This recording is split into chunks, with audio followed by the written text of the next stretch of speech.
আসসালামু আলাইকুম ভিউয়ার্স, আশা করি সবাই ভালো আছেন। আজকে আপনাদের মাঝে আরেকটি নতুন ভিডিও নিয়ে হাজির হয়েছি। আজকে একটি মিনি পিকআপ 1.5 টনি পিকআপ মিনি পিকআপের ভিডিও দিচ্ছি। এই গিয়ারটি হচ্ছে ম্যানুয়াল গিয়ার, কিন্তু স্টিয়ারিং গিয়ার।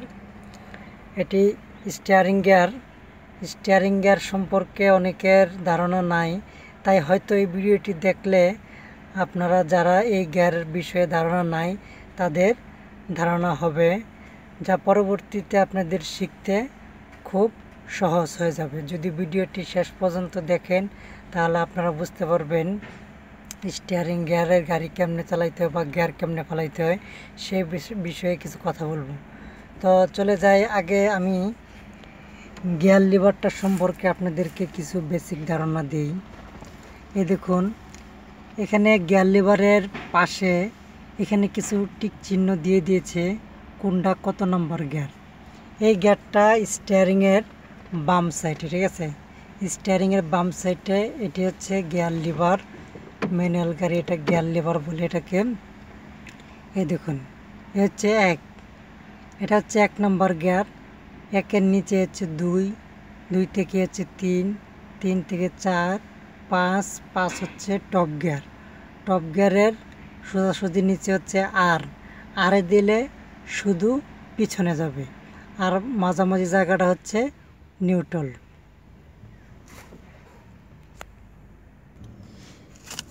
এটা যেহেতু ম্যানুয়াল গাড়ি, এটাতে শুধু 3টা প্যাডেল থাকে। এটা হচ্ছে অ্যাক্সেলেটার বা পিক আপ, দুইটা একই জিনিস। এটা অ্যাক্সেলেটার, এটা হচ্ছে ব্রেক, আর এটা ক্লাচ। অ্যাক্সেলেটারের কাজ হচ্ছে এটা গিয়ার অনুযায়ী আপনি যত পাড়া দিবেন তত গাড়ি জোরে যাবে। যদি আপনার গাড়িটি অটো হয়ে থাকতো, যদি অটোমেটিক হইতো, তাহলে ডিতে ফালানোর পরে যত পাড়া দিতেন তত জোরে চলতে। কিন্তু যেহেতু এটা ম্যানুয়াল গাড়ি, এটা গিয়ার অনুযায়ী, আপনার যদি টপ গিয়ারে থাকে তাহলে যত জোরে পাড়া দিবেন তত স্পিডে আপনার গাড়িটি চলবে। এটা গিয়ার অনুযায়ী। এটা হচ্ছে অ্যাক্সেলেটার, এটা পাড়া দিলে গাড়ি চলবে। এটা ব্রেকের কাজ হচ্ছে গাড়িকে দ্রুত থামিয়ে দেওয়া। আর এটা হচ্ছে ক্লাচের কাজ হচ্ছে আপনার গিয়ার চেঞ্জ করা। এটা বেশিরভাগ কাজ হচ্ছে গিয়ার চেঞ্জ করা। এই ক্লাচে না চাপ দিলে কিন্তু আপনার গিয়ার চেঞ্জ হবে না।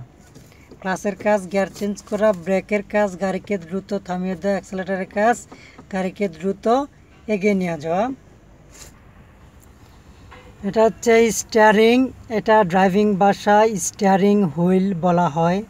এটা প্রথম অবস্থায়, নতুন অবস্থায় এটার মাপ সহজে আসে না, পুরান হলে আস্তে আস্তে এটার মাপটা চলে আসে। আপনি যদি, এটার নিয়ম হচ্ছে আপনি সোজা রাস্তায় যদি যান, সোজা রাস্তায় গেলে এটাকে সোজা করে ধরে রাখতে হয়। যদি কাটাকাটি করেন, যদি আপনি ডানে যান, ডানে কতটুক গেলেন, আপনি যদি একটা পেস বা একটা গার্ড যদি ডানে কাটেন, তাহলে আরেকটা গার্ড বা একটা পেস বামে কেটে সোজা করতে হবে। সোজা রাখাই হচ্ছে এটার প্রকৃতিক নিয়ম আর কি। নিয়ম হচ্ছে এটাকে সোজা রাখতে হবে। যদি সোজা না রাখেন তাহলে গাড়ি যেদিকে কাটবেন সেদিকে যেতে থাকবে। গাড়িটি সোজা হওয়ার পরে অবশ্যই আপনি মনে করেন আপনি যাবেন ডানে যাওয়ার পরে ডানে একটি কাট দিছেন, আপনি গাড়িটি সোজা হয়ে যাওয়ার পরেই আবারই এই কাটটা বামে দিবেন, তাহলে আপনার গাড়িটি সোজা হয়ে যাবে। সোজা হয়ে যাওয়ার পরে এটিকে সোজা করে ধরে রাখবেন। স্টিয়ারিংয়ের মাপটা আস্তে আস্তে যখন পুরনো হবেন, কয়েকদিন গাড়ি চালাবেন, তখন এমনিতেই মাপটা চলে আসবে। স্টিয়ারিংয়ের ডান সাইডে যে একটি ইন্ডিকেটার সুইচ, এটাকে যদি এই নিচের দিকে নামাই তাহলে ডানে ইন্ডিকেটার জ্বলবে। এটাকে যদি উপরের দিকে তুলি তাহলে বামে ইন্ডিকেটার জ্বলবে। এই মাথার পেজটা যদি এক পেজ ঘোরাই তাহলে পার্কিং লাইট জ্বলবে। যদি 2 পেজ ঘোরাই তাহলে সামনের মেন হেডলাইট জ্বলবে। আর এটাকে যদি ভিতরের দিকে টান দেই তাহলে আপনার ডিপার জ্বলবে। স্টিয়ারিংয়ের বাম সাইডে আরেকটি লম্বা সুইচের মতো আছে, এটাকে যদি এক গাঁট নামাই দেয় তাহলে দেখেন ওয়াইফার চলবে।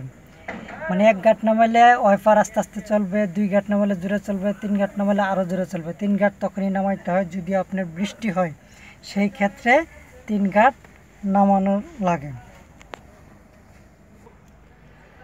আপনার ফুল ক্লাসে পারা না দিলে কিন্তু গিয়ার চেঞ্জ হবে না। এই হচ্ছে ক্লাসে পারা দিয়ে স্টার্ট দেওয়ার পরে প্রথমে গাড়িটি নিউট্রাল করা থাকে, নিউট্রাল করার পরে আপনি স্টার্ট দিলেন, স্টার্ট দেওয়ার পরে ফুল ক্লাস চেপে দেখুন এ হচ্ছে এক, এ হচ্ছে এক, এ হচ্ছে দুই,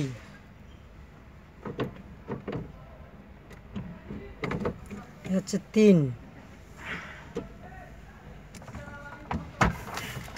হচ্ছে চার, চার থেকে দেখেন নিউট্রাল, হচ্ছে পাঁচ, পাঁচে দিতে হলে আপনার সম্পূর্ণ নিচে দিতে হবে, সম্পূর্ণ গিয়ারটার নিচে ধরে এ উপরে তুলে দেব।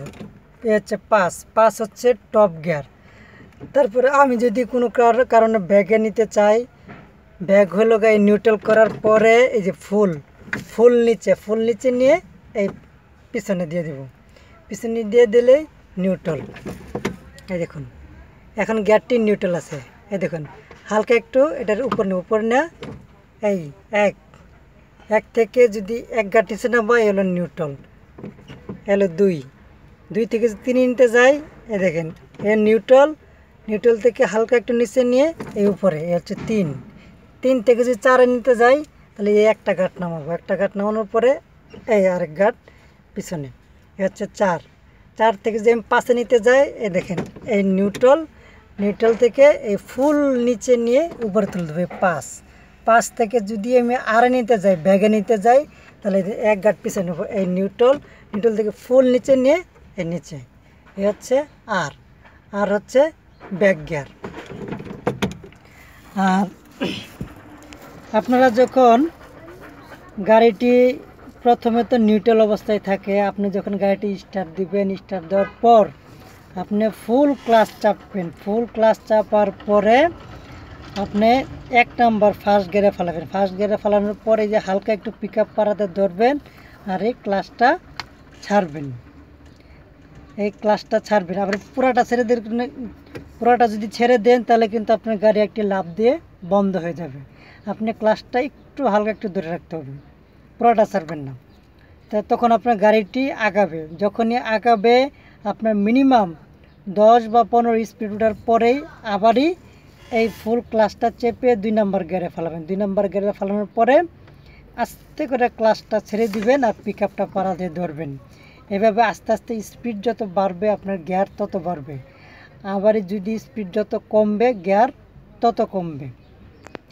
তো দেখি আপনাদেরকে প্র্যাকটিক্যালি একটু দেখাইতে পারি কিনা, সময়ের অভাবে হয়তো দেখাইতে পারি না।